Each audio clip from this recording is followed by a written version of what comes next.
Hola, buenos días a todos. Mi nombre es José Otero y hago parte del equipo de educación continua de la Universidad de los Andes.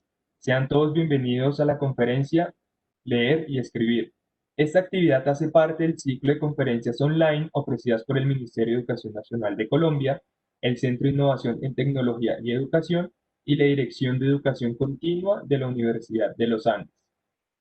Les recordamos que al finalizar tendremos un espacio para responder sus preguntas, por lo que los invitamos en el transcurso de la actividad a enviarlas a través del chat, preguntas y respuestas o al panelista que se llama preguntas y respuestas. Esta actividad está siendo grabada, por correo les compartiremos el video para que puedan volver a verlo y compartirlo. El día de hoy nos acompaña como anfitriona de este evento Diana Bejarano. Diana es asesora de la Subdirección de Calidad de la Dirección de Primera Infancia del Ministerio de Educación Nacional. Bienvenida, Diana, te cedemos la palabra para iniciar con esta actividad. Muy buenos días para todos y para todas quienes están conectados a este webinar, a este ciclo de conferencias que hemos diseñado desde el Ministerio de Educación Nacional en apoyo al desarrollo de todas las actividades de las maestras y maestros del país. El día de hoy continuamos profundizando en los temas que consideramos clave trabajar en el marco de la educación inicial y preescolar, en todos los procesos que buscan promover el desarrollo y el aprendizaje de los niños y las niñas de la primera infancia. El día de hoy tenemos una invitada súper querida, personalmente es mi maestra y además es muy querida por toda nuestra subdirección. Seguramente varias de las personas que están conectadas la conocen. Es una persona que ha sido un gran referente en nuestro país para hablar de este tema que nos trae tantas preguntas, que tiene que ver con el desarrollo y el aprendizaje de la lectura y la escritura desde la primera infancia. Pero fundamentalmente hoy queremos plantear una discusión alrededor de la lectura crítica, de qué significa y con qué se conecta el proceso de desarrollo de lectura crítica desde la primera infancia y cómo los adultos que estamos alrededor de los niños y las niñas podemos generar espacios e intercambios que les permitan profundizar y acercarse genuinamente a estos procesos de lectura, de escritura y de producción, digamos, textual. El día de, como les decía, entonces está con nosotros la profesora Rita Flores. Ella es fonoaudióloga. Para quienes no conocen, voy a compartir un poquito de su perfil. Es fonoaudióloga, magíster en lingüística de la Universidad Nacional de Colombia. Por varias décadas fue maestra asociada del Departamento de la Comunicación Humana y la maestría en educación de la Facultad de Ciencias Humanas de la misma universidad. Es fundadora y es la actual codirectora del Grupo de Investigación Cognición y Lenguaje en la Infancia y actualmente combina su ejercicio investigativo con la asesoría técnica para la subdirección de referentes y evaluación de la calidad de la educación preescolar básica y media del Ministerio de Educación Nacional. El sentido, como les decía, de hoy, de poder es pensar también en reflexionar, como aportar a esas construcciones alrededor de cómo la aproximación a la lectura y la escritura son procesos que inician previamente al ingreso de los niños y las niñas al sistema educativo formal. Y cómo entendemos que en mayor o menor medida ellas y ellos han cultivado un interés genuino por la comunicación y por el lenguaje, han reconocido a lo largo de sus primeros años de vida, en el contexto del hogar, en el espacio público, en los espacios en los que ocurre su desarrollo, que la comunicación, el lenguaje es una herramienta cultural indispensable para su desenvolvimiento y participación en los espacios que habitan. Y en medio de eso, el tema de la lectura, la escritura y el acercamiento a las primeras grafías ocurre, digamos, se va presentando a lo largo de esos primeros años y van reconociendo cómo su propia lengua se va viendo reflejada en textos, en narraciones, en construcciones de lenguaje que van calando, digamos, y van invitándolos a profundizar en ellas. En este momento, digamos que en este primer momento de la vida, los niños también empiezan a acercarse a los libros a reconocerlos como objetos valiosos de la cultura. Reconocen su uso, van interiorizando algunas prácticas que están asociadas al tema de la lectura, siguen los textos, hacen como si estuvieran leyendo, y esto se combina con todas las capacidades en términos de desarrollo que se han venido consolidando en relación con la resolución de problemas, el desarrollo de habilidades y competencias metacognitivas y metalingüísticas de las que la profe Rita, por supuesto, hoy nos va a compartir un poco. Así que este proceso entonces es un proceso, digamos, que tiene un origen que uno puede rastrear, ahí sí, en la génesis del desarrollo de los niños y las niñas y conectarlo con todo lo que sucede en esos primeros años de la vida y entender, digamos, que allí hay como un nicho que podemos aprovechar y podemos potenciar con el desarrollo de propuestas educativas intencionadas, estructuradas, de las que siempre hablamos en la educación inicial y preescolar. Sin embargo, hay un aspecto muy importante que también seguramente vamos a trabajar acá, y es como ese proceso que tiene, digamos, como estas características que he mencionado, requiere de un acompañamiento y de la construcción de puentes que establecemos los adultos y quienes, digamos, hacen de maestros de los niños y las niñas en esos procesos para que ellos puedan establecer esas conexiones, vinculaciones y dar, digamos, como los saltos hacia la consolidación de estos procesos que requieren de alguna forma ejercicios de orientación, de acompañamiento, que son intencionados, es decir, que nos saca un poco de la idea de que estos son procesos que ocurren de manera espontánea y en cambio nos invita a pensar que como adultos tenemos una misión muy importante en ese ejercicio de acompañamiento y que ese acompañamiento debe estar siempre enmarcado en una mirada muy respetuosa de lo que está haciendo el ritmo y el trasegar del desarrollo de los niños y las niñas. Antes de darle la palabra a la profe Rita, quise traer, a mí me gusta abrir estos espacios como con recursos diversos, y quise traer un fragmento de un relato que escribí hace unos años que recoge parte de cómo la literatura habita los espacios de la educación inicial y cómo la lectura y la construcción de lectores críticos empieza, digamos, a forjarse allí. Este es un relato que elaboré hace ya varios años. El contexto es el desarrollo de una propuesta en un hogar comunitario de bienestar en un municipio que se llama Soacha, aquí en el departamento de Cundinamarca. Son 3 parrafitos y con esto ya le damos la apertura oficial a la profe. Dice, después de almorzar, la profe Marcela les dice a los niños y las niñas que quiere compartirles un cuento y les presenta a Willy el Soñador, el mono que con tanto ingenio creó Anthony Brown y que nos cautiva a través de cada una de sus historias. Esta vez la narración nos lleva en un recorrido por todo lo que pasa cuando Willy se queda dormido y empieza a soñar. Al terminar, una de las niñas más grandes del grupo le pide a la maestra que le deje leer otro libro y compartirlo con los demás. Marcela acepta. La niña toma el libro de Caperucita Roja y empieza a narrar la historia sin omitir ningún detalle, incluso aquellos tan macabros como el momento en que le abren la panza al lobo, se la llenan de piedras y la cosen. Ella pasa las páginas y les va mostrando a los demás niños las ilustraciones. Ellos, por su parte, le hacen preguntas sobre la historia. Para finalizar, les dice, colorín colorado, y los demás responden, este lindo cuento se ha acabado. Un niño más se anima y esta vez toma un libro informativo sobre animales del mundo. Se para enfrente de los demás y pierde el impulso inicial al decirnos con tristeza, no, yo no sé leer. Entonces se escucha a la misma niña que ha leído previamente que lo anima al decirle, uno lee los dibujos, lea los dibujos y nos hace preguntas. Sin embargo, a pesar del apoyo de los demás, el niño deja a un lado el libro y ahora llega la hora de dormir. Entonces, esto es como una, lo decía, una forma de apertura para darle allí ya paso a la intervención de la profe Rita. Profe Rita, muchísimas gracias por estar con nosotros conectada el día de hoy. Gracias, Diana, Gracias. muy amable. Gracias por esta apertura. Sí, hoy vamos a hablar de la lectura y la escritura, la educación inicial. No solo de cómo los niños y las niñas empiezan a construir su camino, como les voy a contar más adelante, desde antes decir.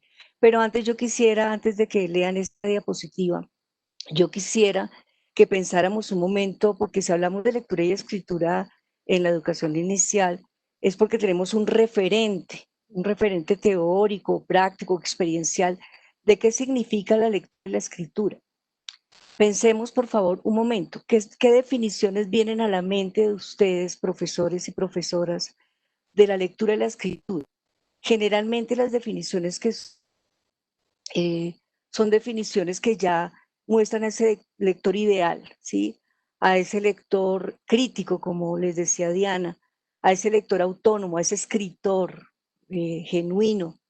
Entonces, mi presentación hoy va a iniciar con recuerdos que tuve yo de autores que he leído y que me han impactado mucho también, digamos, en mi conocimiento, postura para iniciar una cita de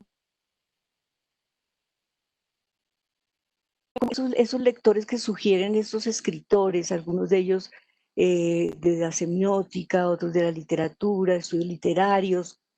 ¿Cómo es ese lector? ¿A qué lector pretendemos forjar, digamos? Nos dice Humberto Eco que el autor tiene que aludir a los cuales aportan sentido a las expresiones que emplea. Igualmente, tiene que ser capaz de prever que el conjunto de aptitudes a las que alude corresponde a aquellas de su lector, situación que conlleva la prefiguración y proyección de un lector modelo capaz de contribuir a la actualización del texto de la manera pronosticada por él.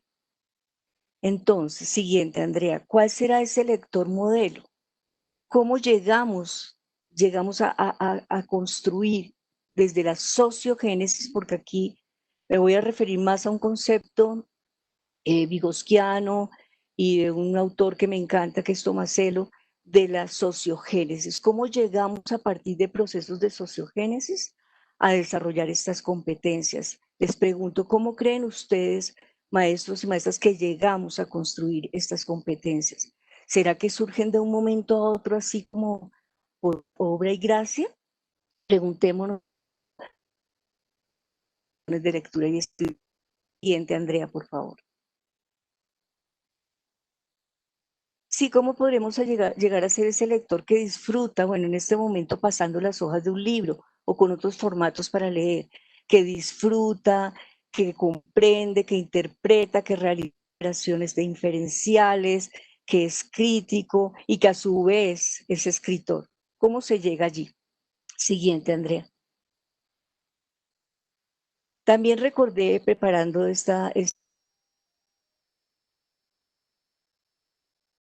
también mi concepción en el terreno de lo pedagógico, que son todos esos movimientos de pedagogía crítica. Y tomé alguna idea de esa pedagogía que dice las relaciones educador-educandos en el marco de la educación bancaria no posibilitan la lectura crítica de la realidad. Entonces, ¿cómo se llega a ser lector crítico? ¿Sí? ¿Qué hacemos, verdad, para que niños y niñas y adultos alcancemos esa lectura crítica de la realidad? También recordé a nuestro gran maestro Freire, oprimido, que dice: enseñar no es transferir conocimiento, es crear la posibilidad de producirlo. ¿Cómo podemos llegar a producir conocimiento? ¿Verdad? ¿Será que es algo que ocurre de manera espontánea? Algo también que recordé de nuestro querido Freire es lo siguiente: decía, el educando es convertido en escucha pasivo de la permanente narración de contenidos inermes a través de palabras huecas y alienantes. Bueno, ¿qué implica entonces desarrollar una escucha activa? ¿Qué implica, verdad, que tengamos esa posibilidad de leer, de escuchar, de escribir activamente? Y repito, ¿cómo se llega a realizar esa lectura crítica de la realidad? Fíjese que son preguntas muy importantes que debemos hacernos, porque digamos que estos escritores han marcado caminos y rutas para comprender lo que es la lectura y la escritura. Siguiente, Andrés. La pregunta que me surgió inmediatamente es que se las planteo a ustedes, queridos maestras y maestros, es: ¿cuáles son esas trayectorias, esos caminos que recorren los niños y las niñas para llegar a ser lectores críticos, escritores autónomos? ¿Dónde empiezan esas trayectorias? ¿Cuándo empieza? ¿Y cómo empieza? Es muy importante que reflexionemos sobre estas preguntas. Pero independientemente de la definición que adoptemos sobre lectura y escritura, desde cualquier perspectiva conceptual o teórica, tenemos que reconocer que esto es un punto de llegada, que puede abarcar el ciclo vital del ser humano. Sabemos, yo creo que todos y todas ustedes saben, que siempre podemos ser mejores hablantes, mejores oyentes, mejores escritores y mejores lectores, ¿no? Cualquiera que sea, hay que reconocer que esos son puntos, son como estaciones diversas para llegar a esa meta pretendida de tener lectores críticos, autónomos, tener lectores que disfruten, que imaginen, tener escritores que construyan diferentes tipos de texto. Siguiente, Andrea. ¿Será entonces que es que llega la hora del lector? ¿Será, como les decía antes, que de un momento a otro aparece el lector? ¿O será que tenemos que entender bien cuáles son esas trayectorias de su desarrollo integral y de sus aprendizajes? Sabemos que la noción de lector como creador activo del texto ya había sido señalada por el crítico literario José María Castellet en su libro La hora del lector. Y 13 años más tarde, Roland Barthes reafirmaba esta premisa señalando que el objetivo del trabajo literario es hacer que el lector no sea más un consumidor, sino el productor de texto. ¿Cómo llegamos a ser productores de texto? En los últimos 70 años, filósofos, escritores, críticos, semiólogos, lingüistas y literatos, entre otros, han celebrado esa condición de lector y de escritor. Pero desde las letras han analizado sobre todo las operaciones del autor y lo que debe hacer el escritor para conectar sus obras con esta especie de lector utópico, de lector ideal, y no cómo este lector se construye y se desarrolla en diversos contextos a través de distintas trayectorias y bajo determinadas experiencias. O sea, muchas definiciones de lector y de escritor parten como un poco, pienso yo, como el hablante y oyente ideal de Chomsky, ¿no? O sea, parten ya como algo que está construido, que está hecho, pero vamos a ver cómo a partir de esta presentación reconocemos que hay otras definiciones que no van en contra de las ya expuestas, pero que sí muestran un camino para lograr comprender mejor esa naturaleza del aprendizaje, la lectura y la escritura. Siguiente, Andrea.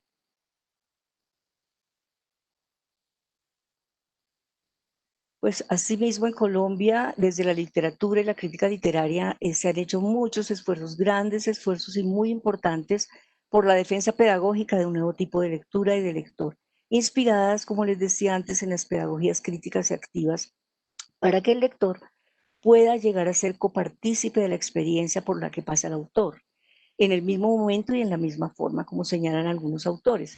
Una especie, como les decía, de lector eterno, de ideal amigo del autor, hecho a la medida de las obras de la literatura, como por ejemplo Rayuela. Siguiente. Voy a proponer una visión intermedia, ¿sí? Porque lo que yo llego a concluir es que es muy importante preguntarse cómo se desarrolla, cómo aprende desde su primera infancia ese lector y escritor a través de diversas trayectorias educativas, tanto escolarizadas como no escolarizadas. Cómo esas experiencias transforman y potencian su cerebro-mente. Hablo de no escolarizadas porque vamos a ver cómo ocurren muchas cosas, como lo decía Diana Bejarano, cómo ocurren muchas cosas en la vida de los niños y niñas desde el momento de nacer, y ahora les voy a contar que ya se sabe que aún antes de nacer, estando en el vientre materno. También es relevante preguntarse cómo y de qué maneras ese niño o niña son ya un lector potencial, ideal, que solo espera emprender el camino adecuado a lo largo de su vida y de sus trayectorias educativas. En particular, aquí sí me voy a referir a las escolarizadas, porque vamos a ver la diferencia entre aprender la lengua materna y aprender a leer y escribir, ¿no? Estas preguntas, repito, como dije antes, no pretenden constituir las anteriores conquistas del lector, pretenden aportar desde la evidencia científica y los consensos de diversas tradiciones investigativas los elementos que se deben considerar desde la primera infancia para que más y más niños y niñas con experiencias significativas y diversas e inmersos en prácticas culturales, sociales, pedagógicas, desarrollen esa complicidad con el autor y no existe esa idea de que ser ese lector modelo sea una especie de estado de gracia de algunos pocos y no una realidad evidenciable de muchos. Siguiente, Andrea. Entonces vamos a hablar del continuo del lenguaje. O sea, el continuo no se entiende como que es una línea que va en ascenso, que va en meseta o que va horizontal, vertical. El continuo, esas son esas trayectorias, esos recorridos que hacen los niños que tienen que ver con el aprendizaje de la lengua oral escrita. Pero para entender realmente eso, voy a hacer algunos comentarios muy rápidos acerca del desarrollo y el aprendizaje de la lengua materna, ¿sí? Yo les decía antes que pues en una época se pensaba por la tecnología que existía también para investigar y para tener evidencias, que el desarrollo empezaba en el momento de nacer, pero ahora ya se sabe que el desarrollo empieza en el vientre materno. O sea, es increíble cómo en el ser humano el sistema auditivo es uno de los primeros sistemas que se desarrolla. O sea, el niño y la niña ya tienen experiencias auditivas estando en el vientre materno. Todos sabemos que ya han hecho experimentos que ven cómo los niños y las niñas reaccionan diferente, por ejemplo, a la voz de la mamá o del adulto significativo, que al ruido de una licuadora. O sea, ya empiezan a tener contacto, ya empiezan a tener un intercambio, ¿sí? Pero cuando nacen, muy rápidamente, bueno, vienen con unos sesgos atencionales que les permiten muy rápidamente identificar el rostro humano, identificar el rostro de la madre, ¿sí? La voz de la madre o del adulto significativo, y muy rápidamente entrar en algo que es muy hermoso, que se llama el juego de la comunicación. Los niños inician el juego de la comunicación muy pronto al nacer. ¿No? Y este juego se caracteriza porque el niño y la niña, con el repertorio que tienen a disposición, inician un patrón sincronizado con el adulto, significativo que puede ser la abuela, la mamá, el papá, bueno, cualquier persona que esté cuidando al niño o a la niña, y empiezan a tener ese juego. El repertorio del niño pues va a estar caracterizado por llanto, sonrisa social, gorjeo, movimientos, tacto, o sea, él responde con su repertorio. Pero muy rápidamente pasan cosas muy maravillosas en ese primer año de vida, cosas increíblemente asombrosas, que son la base y sientan la base para todos los aprendizajes de los seres humanos más adelante. En esos primeros años de vida, pero en particular en el primero, ocurre algo maravilloso, es que los niños y las niñas empiezan a desarrollar la intención comunicativa. Imagínense lo importante, la relación que tiene que ver esto con la lectura y la escritura. Desde muy pequeños empiezan a saber que pueden intencionalmente producir efectos en el ambiente. ¿Listo? Igual desarrollan algo muy maravilloso que es la atención conjunta, saber el niño y la niña centrados en el mismo objeto del ambiente.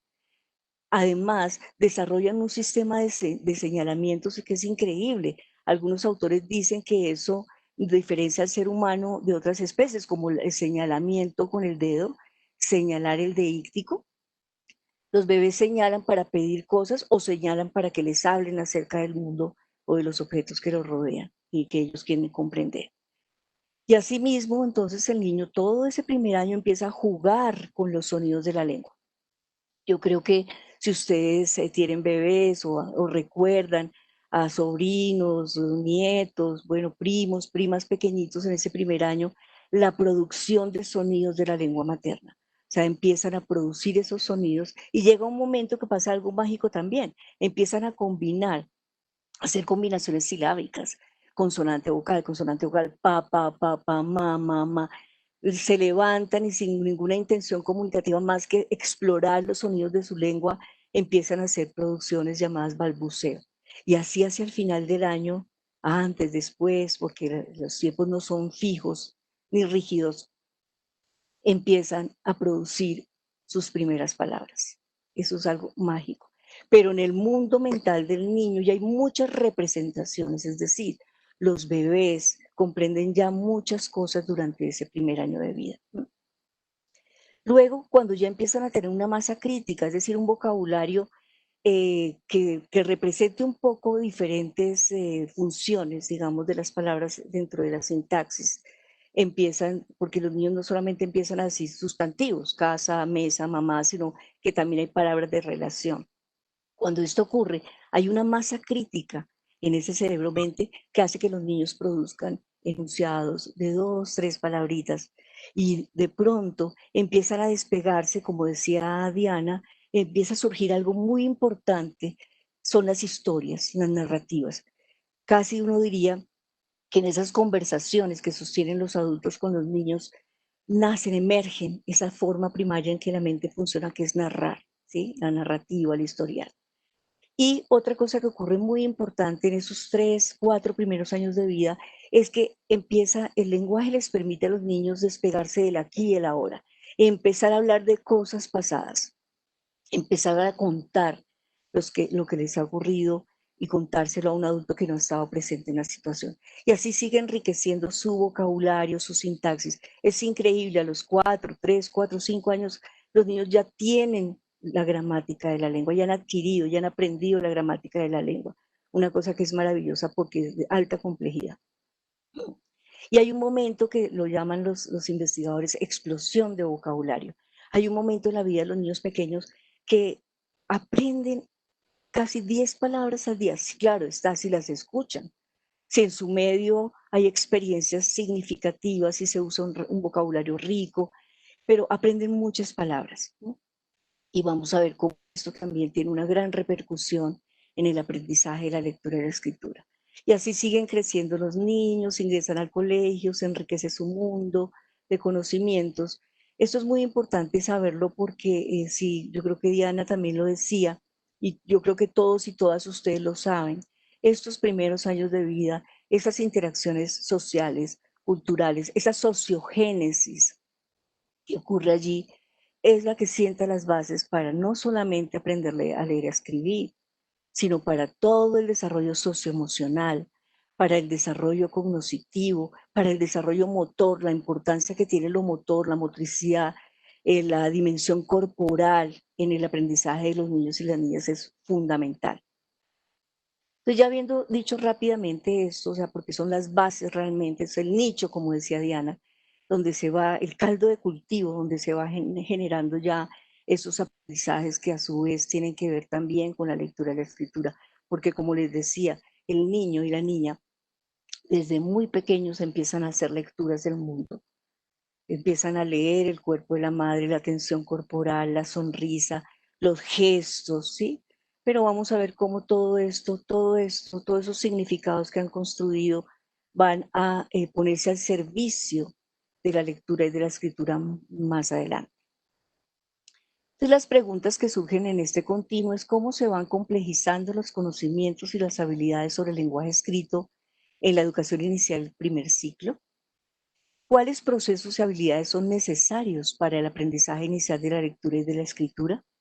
¿Cómo ocurre esa construcción social de la lengua escrita? Recuerden que aquí me estoy refiriendo al concepto de sociogénesis, ¿no?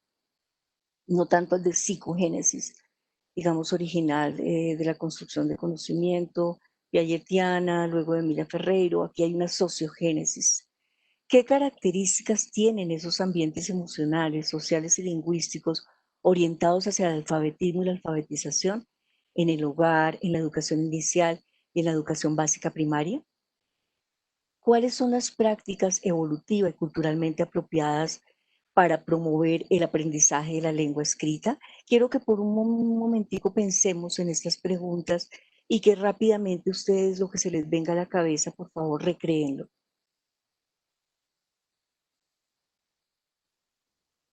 Siguiente, Andrea.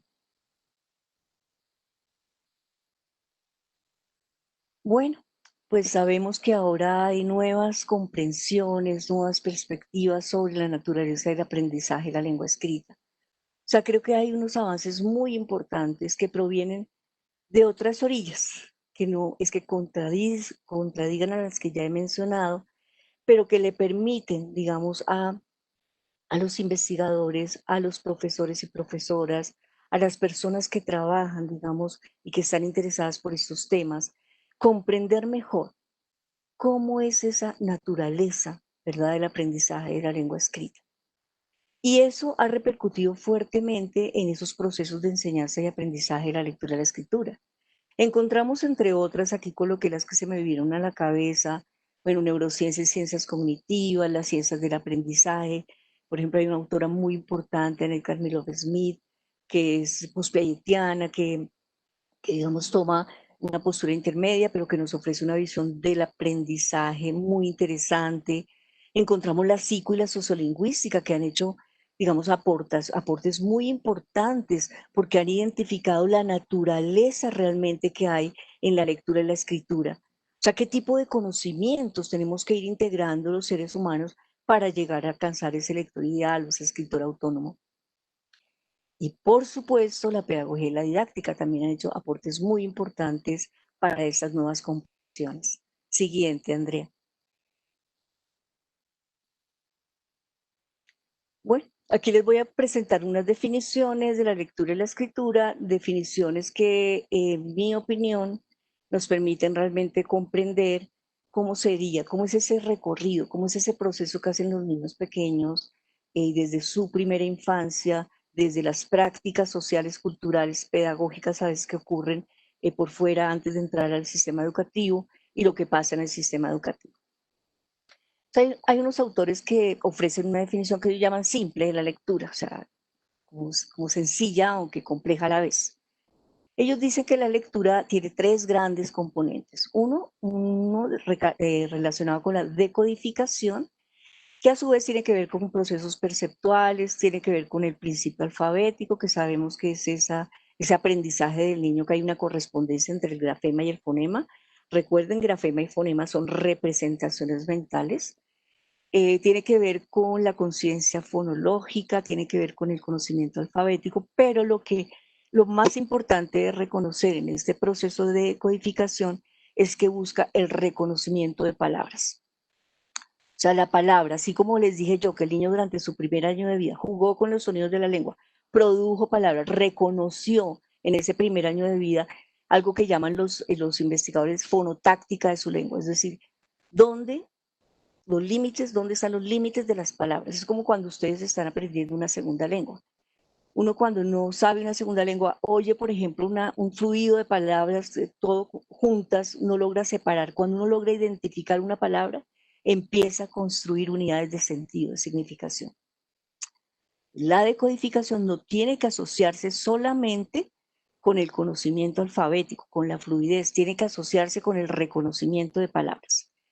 Por otro lado, hablan de la comprensión e interpretación, que tiene que ver con construir significados, atribuir sentidos a partir de símbolos impresos, tiene que ver con la intertextualidad, tiene que ver con lo que el título de esta conferencia, con la lectura crítica, tiene que ver, bueno, con toda esa capacidad de invención, de imaginación, de construcción, cuando leemos.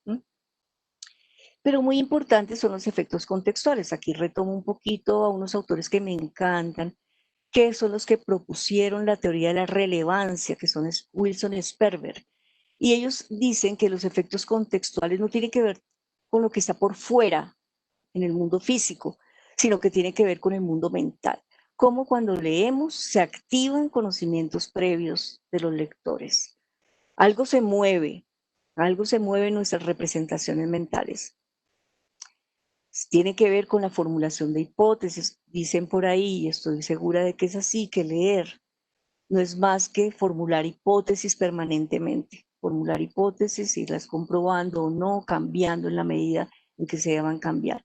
Tiene que ver con operaciones de anticipación, tiene que ver con predicciones y algo muy importante, con procesos inferenciales. Todo eso ocurre en la mente de ese lector activo.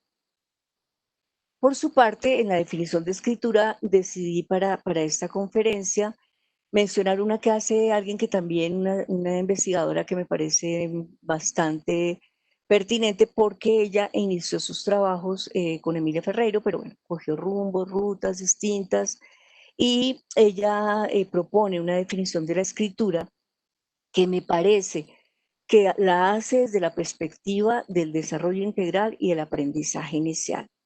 Ella dice que la escritura es un sistema notacional para producir una diversidad de modos discursivos. Ustedes saben que el ser humano ha construido a lo largo de su filogénesis, en épocas ontogenéticas, ha construido muchos sistemas notacionales. Entre ellos está el alfabeto, el numérico, el sistema numérico. Bueno, el dibujo es otro sistema notacional muy importante. Digamos que esta autora dice que el sistema notacional, cuando el niño aprende, digamos que hay un sistema notacional, le brinda al niño la posibilidad de recorrer caminos en la comprensión del principio alfabético. ¿Mm? Recuerden, principio alfabético es ese aprendizaje, que hay una relación entre grafema y fonema, o entre sonido y letra. Pero ella también nos dice, no nos podemos quedar ahí, no podemos pensar que solo es un sistema notacional, es una parte, también es un modo de producción. La escritura deja trazos visibles, ya sea cuando escribimos a mano o cuando lo hacemos a partir de un teclado de un computador. Lo que la diferencia un poco del habla o la lectura, hay trazos visibles y hay un propio modo de producción de la escritura que lo vamos a ver más adelante. Pero por otro lado, ella dice, tampoco nos podemos quedar ahí. La escritura también implica reconocer en ella la posibilidad de la construcción de géneros discursivos y diversidad de tipologías textuales. Fíjense que son definiciones comprensivas, o sea, que no apuntan a decir que es uno o lo otro, es todo. Son todos estos conocimientos que el niño tiene que ir articulando, que son bastante complejos. Siguiente, por favor, Andrea. Bueno, entonces les voy a presentar la metáfora del lazo para comprender el aprendizaje de la lectura y la escritura. Me encanta esa metáfora, me encanta porque muestra también como una danza entre aprendizaje y desarrollo, que no voy a entrar ahorita en ese tema, pero que es hermoso también, pero a la vez nos permite ver la complejidad realmente que tiene aprender a leer y a escribir.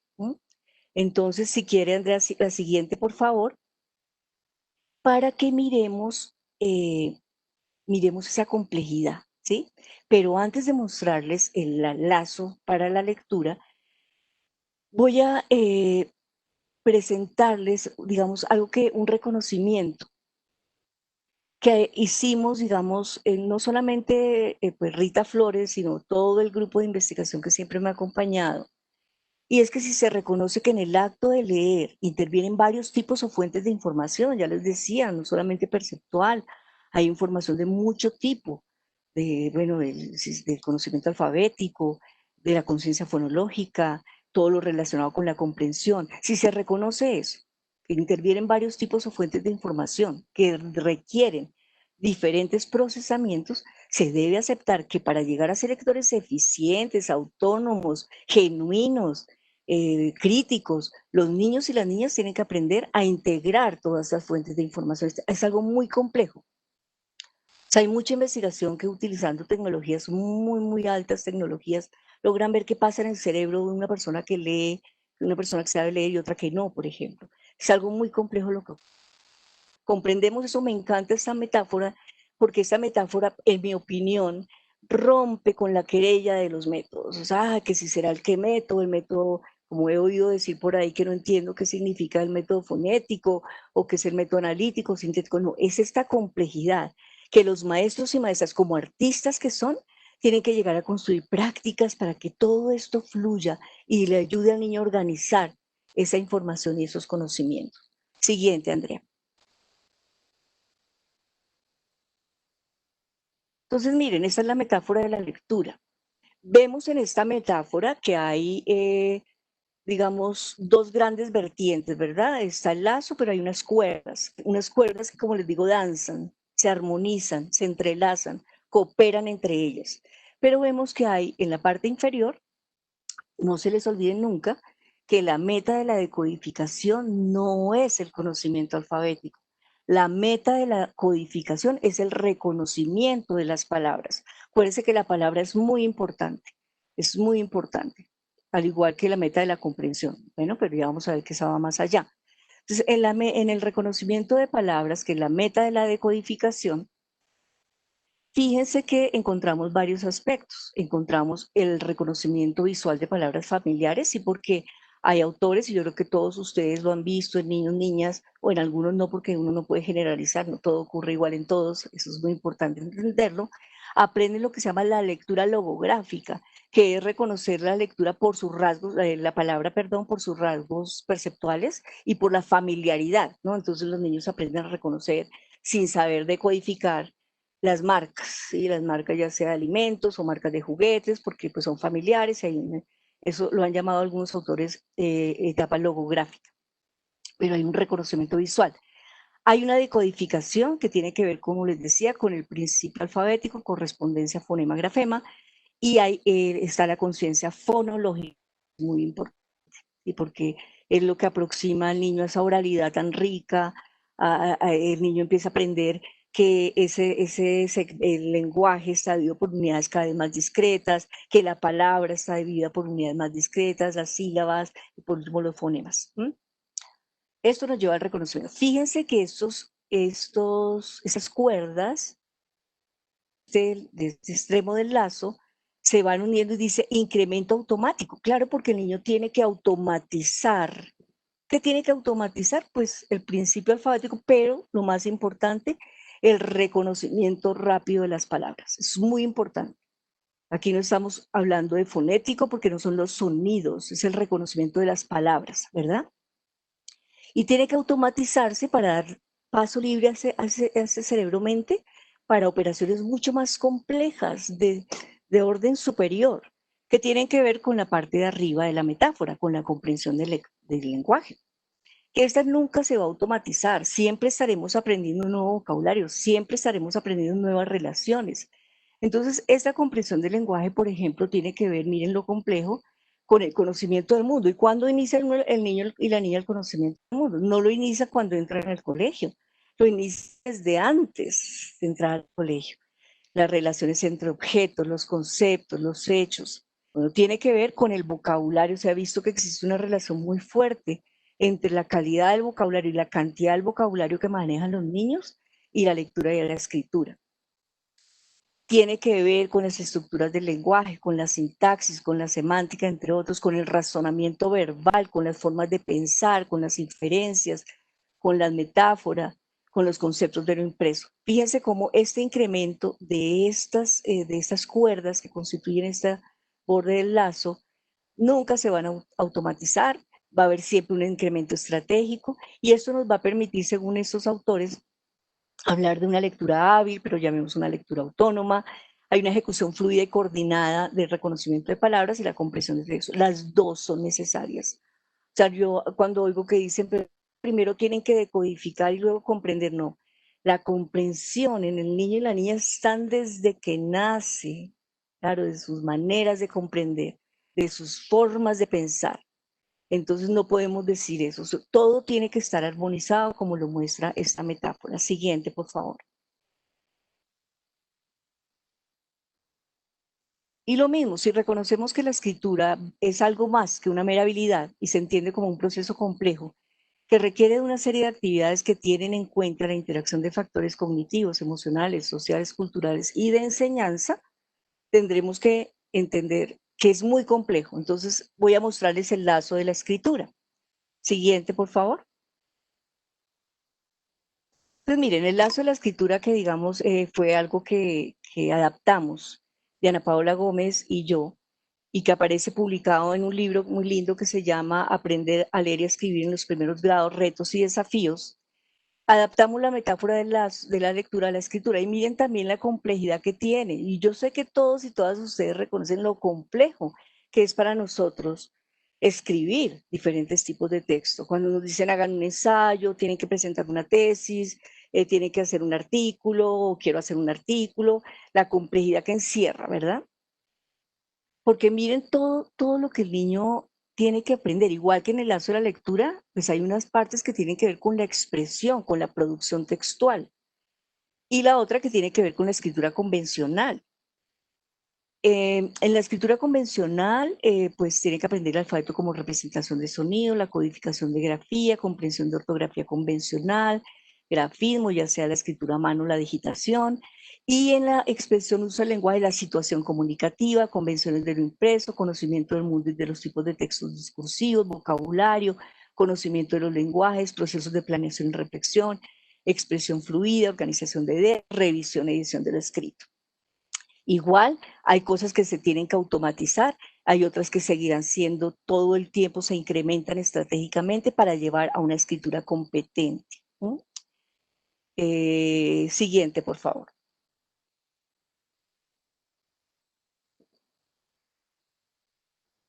Bueno, entonces, esta propuesta de articulación, la metáfora del lazo, entonces nos propone procesos de habilidades relacionadas con lectura y escritura, codificación, retos para aprender a escribir, subprocesos cognitivos de escritura, alfabetismo inicial, y parte de considerar que los niños o los lectores escritores jóvenes exploran activamente las reglas y normas que rigen los conceptos de las letras, palabras, frases y formas del discurso. O sea, ellos exploran activamente esas reglas.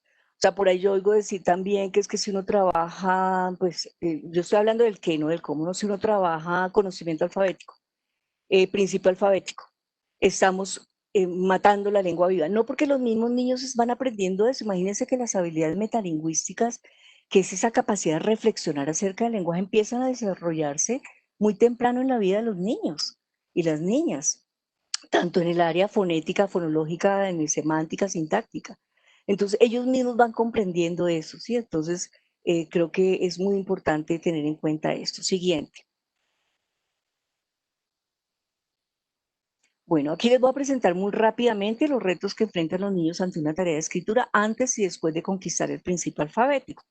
Siguiente, Andrea, esta es una propuesta que hace un autor, que es David Cocker, en el 2007, y describe los retos, ¿no?, que los niños deben enfrentar cuando inician su aprendizaje de la escritura, y afirma que la enseñanza debe dirigirse a brindar experiencias o situaciones didácticas, llámenlas aprendizaje basado en proyectos, aprendizaje basado en problemas, secuencias didácticas o rincones, pero deben brindar experiencias o situaciones didácticas integrales que le permitan afrontar estos retos.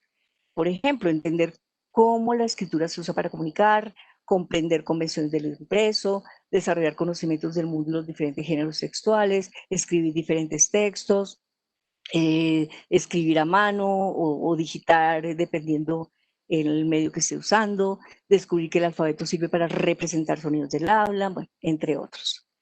Lo que sí señala este autor es la importancia de automatizar ciertas cosas como la escritura a mano o la digitación, ¿no?, para poder liberar espacios cognitivos mentales para los procesos de producción y comprensión textual. Siguiente.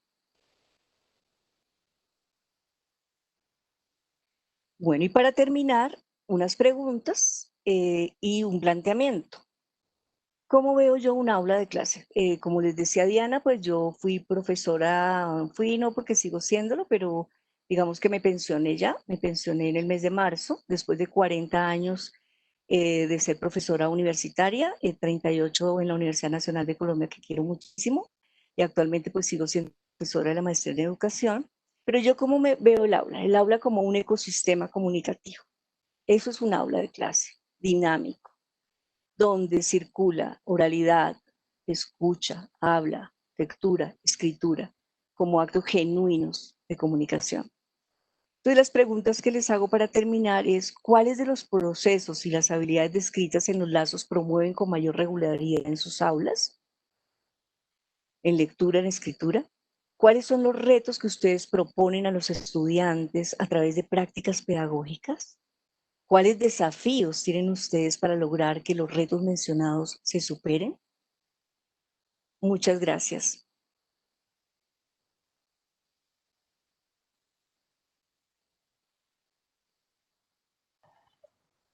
Profe, muchísimas gracias por su intervención. Muchísimas gracias a todas las personas que están conectadas siguiéndonos. Voy a recoger rápidamente algunas de las preguntas que nos han planteado por el chat aquí del Webex y por el Facebook para compartirlas con usted y que nos pueda como ayudar a redondear algunas ideas. Nos hacen una pregunta, digamos que las preguntas están conectadas con algunos de los puntos que usted fue tocando a lo largo de su conferencia, de su intervención.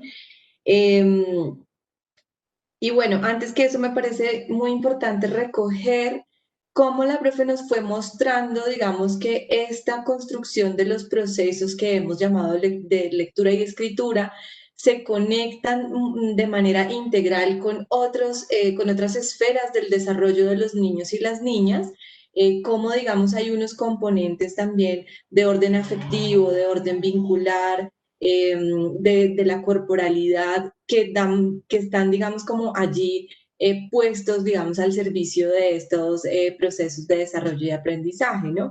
Y entonces, en ese sentido, cómo, digamos, la comunicación empieza a verse como un gran campo del que nos es difícil separar solamente estos dos procesos de lectura y escritura. Y aquí va una de las primeras preguntas que nos hacen y nos dicen, ¿desde qué edad es pertinente o conveniente estimular el proceso lector de los niños y las niñas a través del acercamiento a la literatura y a los libros? Y entonces ahí por eso conecto un poco con la idea de que la conferencia más bien nos fue mostrando cómo, digamos, todos los contextos se van haciendo o van marcando su particularidad desde lo comunicativo y se vuelven un nicho y una posibilidad para conectar a los niños de forma genuina con estos dos procesos. Luego, hay dos preguntas mucho más específicas Pero asociadas al... quiere que conteste esa pregunta o Yo para se las alguna voy pregunta? a poner las tres, profe, y si quiere usted contesta como respecto a cada una para que nos rinda el tiempo que Ok. nos queda. ¿Listo? Bueno. Y entonces, esa es la primera pregunta, ¿cómo estimular el proceso lector? ¿Desde qué edad o desde qué momento de la vida? La segunda que nos hacen es, ¿qué tan pertinente es el método global versus el método silábico? Usted hizo allí una reflexión de cómo inclusive esta propuesta nos saca un poco de esa discusión, pero quizás es importante como enfatizar por qué, digamos, o qué nos aportan las ideas que nos ha traído. Y la tercera, ¿cuáles serían, creo que está en relación con los últimos planteamientos, cuáles serían las estrategias para llevar la propuesta del lazo a las aulas de educación inicial y a los espacios de educación inicial y preescolar? Esas son las tres preguntas. Bueno, Diana, voy a acudir a mi memoria operativa y si se me olvida algo, porfa, me recuerda. Bueno, Listo. mi profe, muy interesante sus preguntas. La primera de ellas, ¿cuándo? ¿Se acuerdan que yo preguntaba en una diapositiva cuándo? ¿Cuándo es el cuándo? El cuándo, miren, profe, es que hay una práctica que es la lectura compartida, lectura dialógica, lectura en voz alta, que se puede iniciar desde muy temprano, o sea, se ha comprobado que aquellos niños que nacen en ambientes ricos en experiencias de alfabetismo, que sus papás y sus mamás les leen historias, les narran historias. Imagínense que yo participé hace muchos años en una investigación, yo creo que ustedes de pronto la oyeron, de Fundalectura, que se llamaba Leer en Familia en Colombia. Y el capítulo pues que nosotros escribimos en ese libro derivado de la investigación era los bebés sí pueden leer, que eso se armó pues toda una polémica, pues cómo así que los bebés sí pueden leer. Sí, porque hicimos, digamos, experiencias con niños muy pequeños. Yo recuerdo que yo les dije que en el primer año de vida hay una construcción de un campo de atención intersubjetiva, la atención conjunta, adulto y niño compartiendo un mismo objeto, un mismo evento, pues eso se puede dar desde muy temprano en la vida. Y es en especial cuando se usan libros de formato grande, libro álbum, por ejemplo, lo recomiendo muchísimo porque es una maravilla, ¿verdad? Todo lo que el niño, las hipótesis que los niños y las niñas hacen, pero la respuesta precisa, profe, es que desde el primer año de vida podemos empezar a tener prácticas sociales, culturales que promuevan, digamos, ese vínculo con la lectura y la escritura. No solamente los niños aprenden el contenido, el uso, sino la relación, la actitud que tienen hacia la lectura y escritura. Entonces, pues sí, el niño no va a leer convencionalmente. No, señora, no vamos a esperar eso. No se trata, como hay unos programas que yo, perdón, menciono, pero que no estoy de acuerdo, que es mostrarle las letras al niño a, a 5 veces durante tanto tiempo. No, se trata de prácticas genuinas, afectivas, emocionales. Y eso, mi profe, se puede hacer desde que los bebés, los niños son muy pequeños, ¿listo? Y pueden continuar toda la vida. Bueno, la segunda tiene que ver con los métodos.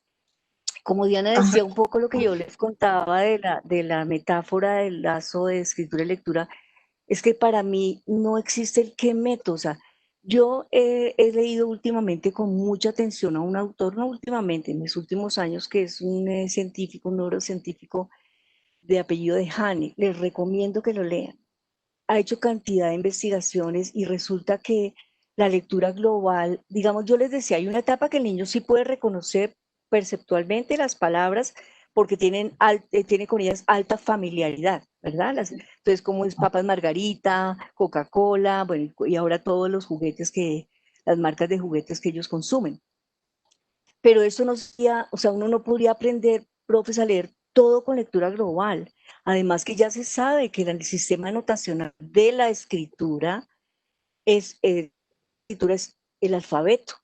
Entonces es mucho más práctico y mucho más relacionado con la naturaleza de lo que se sabe, es que el niño aprende, sí, su sistema alfabético, sí, para reconocer palabras, eso nunca lo olviden, ¿no? No es per se mismo.